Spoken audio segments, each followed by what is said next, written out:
È in esilio dall'età di 17 anni e oggi intravede uno spiraglio per tornare nel suo paese. Reza Pahlavi, il figlio maggiore dello Scià di Persia, deposto nel 1979 dalla rivoluzione iraniana, ha sposato la causa degli attivisti che in Iran protestano contro il regime e ne porta le richieste ai paesi occidentali.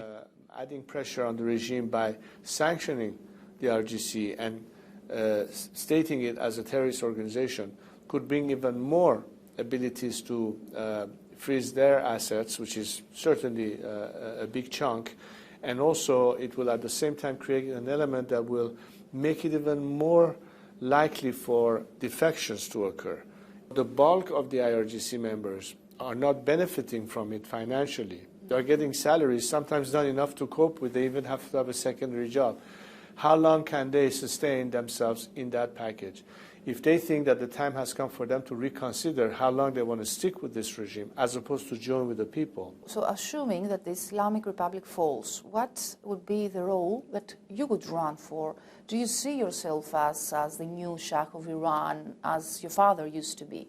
It's not a matter of what position I end up with, nor am I running for any office. However, my role is very important in terms of the political capital that I enjoy, to bring as much solidarity on a common mission that drives us to manage the period of transition towards the formation of a constituent assembly, which is the only vehicle through which people's representatives will have to make all the decisions necessary in adopting a new constitution, debate the content of the future system, to be finally ratified by means of a referendum. You know, it is said that one day in the past, the Western countries, actually fearing that Iran could become a superpower, pulled your father from the throne. Do you share this view? We know one thing, from our domestic perspective, that Iran could have been a South Korea. Instead, it became a North Korea. In other words, we went backwards rather than forward. Is that conducive to more stability? No.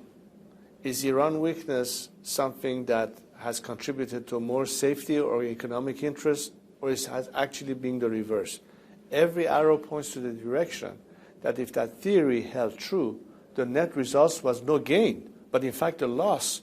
Does that also mean that the West should worry for the growing military cooperation between Iran and Russia right now? Well, obviously, because when you have a regime that out of weakness is prepared to become somehow at the disposal or used by other players in the region, the net result is that this could become a threat to another perspective. Iran's cooperation right now with Russia is a clear indication that the regime is in fact trying to count on Russia's support for their own survival and is in that game assisting what Russia is doing right now in the Ukraine, for instance.